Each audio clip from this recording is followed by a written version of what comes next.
I can't think of a more controversial precious metal than silver right now. It's causing us to go crazy. I'll explain how and why as we explore.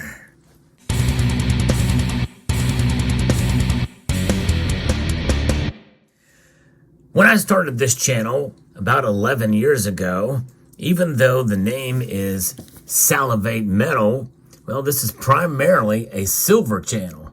Nonetheless, I don't like to pigeonhole myself, and I've talked about a lot of other metals, but even you can see here, I even have a round that is made of silver. Indeed, in fact, this is the third of the channel rounds that I've created, but nonetheless, silver is an interesting and an amazing metal. And for the longest time, it really wasn't that controversial until about the end of the last decade.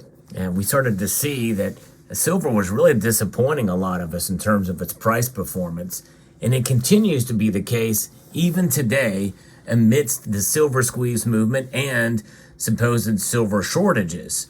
Now, one thing I like to do, which I think sets me apart from other channels, at least to some degree, there's plenty of good precious metal channels in this space. Make no mistake.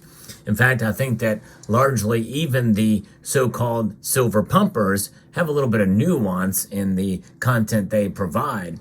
So I think it behooves us to listen critically to what is said on many of these channels and prognosticators in general.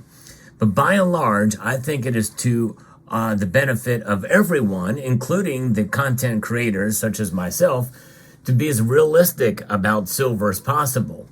And with that being said, well, this is going to be a controversial video as well.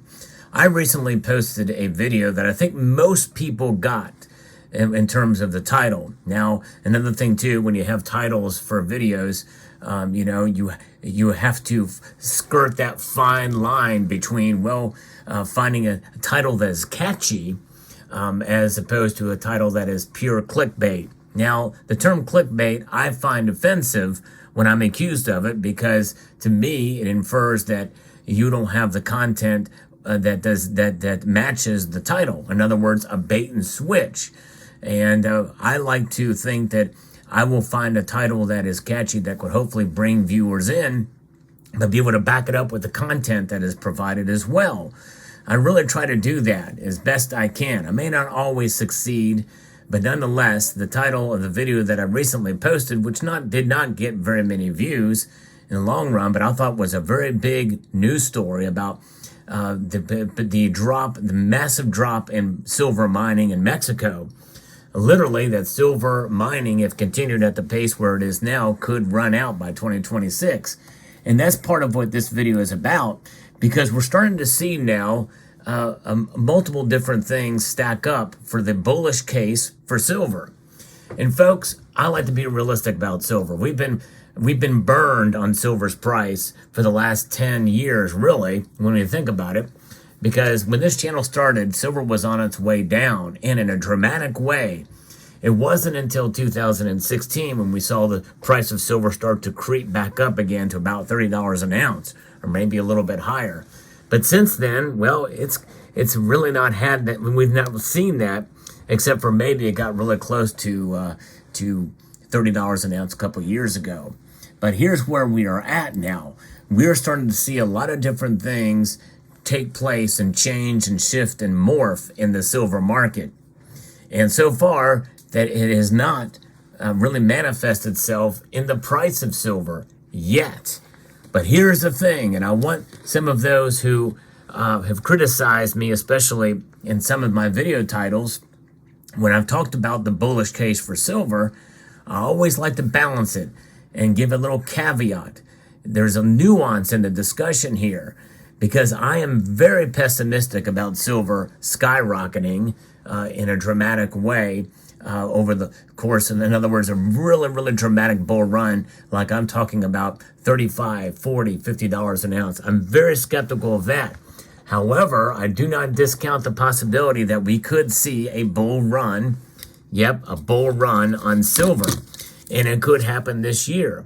And the thing is I think it's about having an open mind in terms of the market. and the price. And I'm going to be referencing another article that is very bullish, but I'm also going to provide a little bit of a context here and in the analysis here that will help kind of make this set it aside here. And we know one of the biggest probably advocates of silver out there that believes that silver is completely just manipulated to the downside. In other words, is a massive suppressive campaign is by Ted Butler. I'm going to quote from him, and we're going to talk a little bit about this and provide some context of what this is. Because what are the bullish things that we're looking at? Well, we'll get to that in a moment. But let's talk about the price and why the price has not really performed considering all these bullish aspects that we've talked about. Price drops in this silver COMEX futures market exist to enable the commercials to buy. How can the commercial buying possibly cause prices to drop? Well, the buying per se does not cause gold and silver prices to drop. It has to be more than that. It's the manner of commercial buying. It only occurs when the commercials are able to first rig prices lower, in other words, suppress, by wide variety of dirty trading tricks like spoofing. But the thing is, spoofing is the only one that I know of. What are the other dirty tricks that are out there? And how do you interpret the futures market? Well, a lot of that you have to look at the Commitment of Traders report, which is, by the way, is very complex and it's hard to really kind of interpret some of the activity that goes there, which means that you can infer a lot of different things incorrectly based off of that report and all the data that goes there. So I question this. I think there's some loopholes here. Some of this analysis that he has is behind a paywall. And by the way, trading tricks like spoofing, we've talked about that on this channel, how manipulation occurs, but that spoofing is usually done by traders at the precious metal desk of some of the biggest banks in the world, like JP Morgan, as I've exhaustively covered that case of the spoofing and the price manipulation, where there is just as much manipulation to the upside as there is the downside. Why? For personal gain. There is no greater cause than personal gain, individual personal gain or collective personal gain between a group of individuals within an organization. But I've not seen any evidence of a massive cabal to actually suppress the price of silver other than the existence of the derivatives markets, which in and of itself, by its very nature, can be suppressive to a point once fully established and working. And we know that happens with all commodities. But he continues, Mr. Butler continues in this piece. In other words, it's not the actual perpetual buying by the commercials on lower prices that is illegal and manipulative, but the manner and means by which the commercials arrange the buying on lower prices. And it's the most repetitive allegations, namely that the COMEX commercials have to be collusive in their consistent behavior.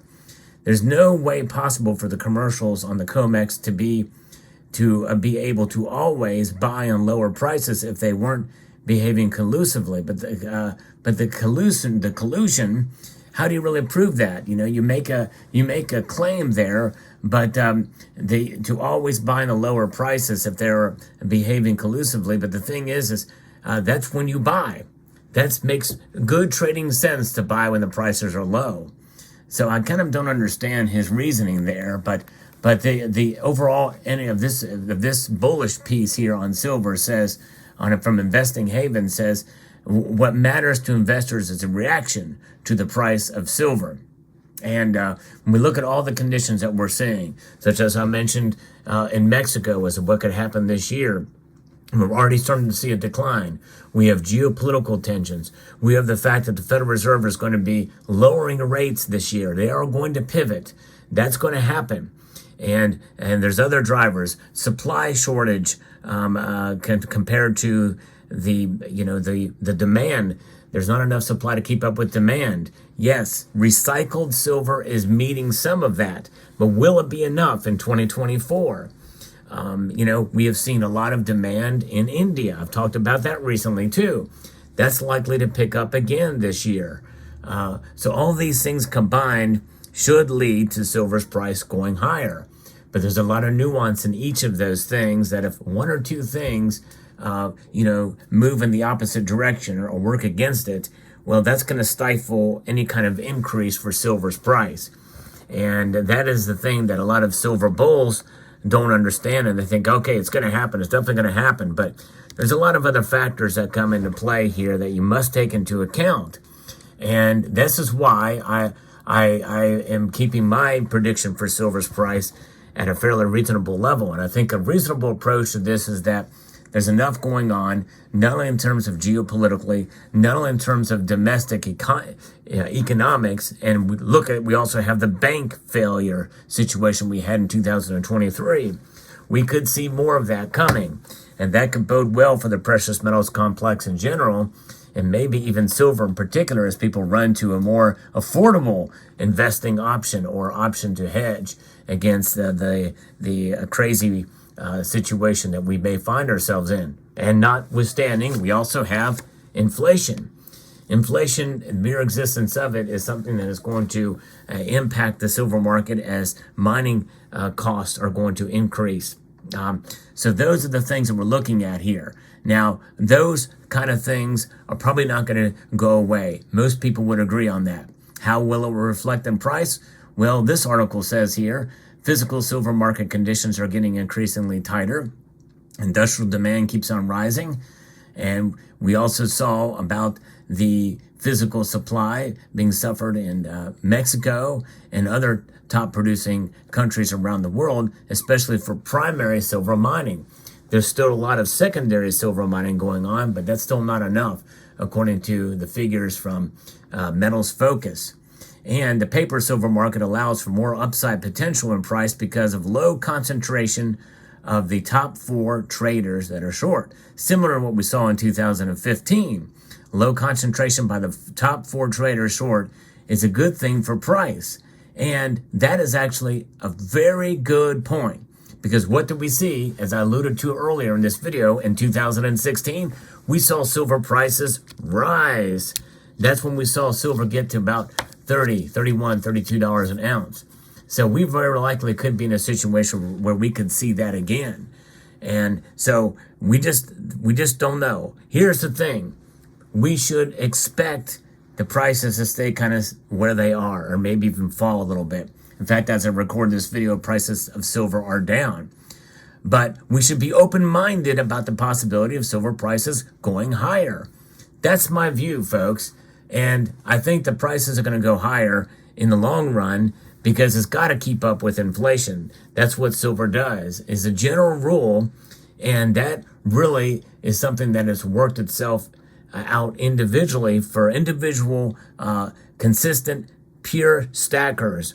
If you're a pure stacker and you engage in simple dollar cost averaging, it will preserve your wealth. That's almost a guarantee if you do it right. If you use enhanced dollar cost averaging, where you buy a little bit more silver when the prices dips, you take advantage of a dip, you back up that truck in that session within your budget, of course, and then you maybe buy a little bit less, or maybe not at all, with a couple of days where the prices spike dramatically and unusually. Usually when that happens, there is a correction.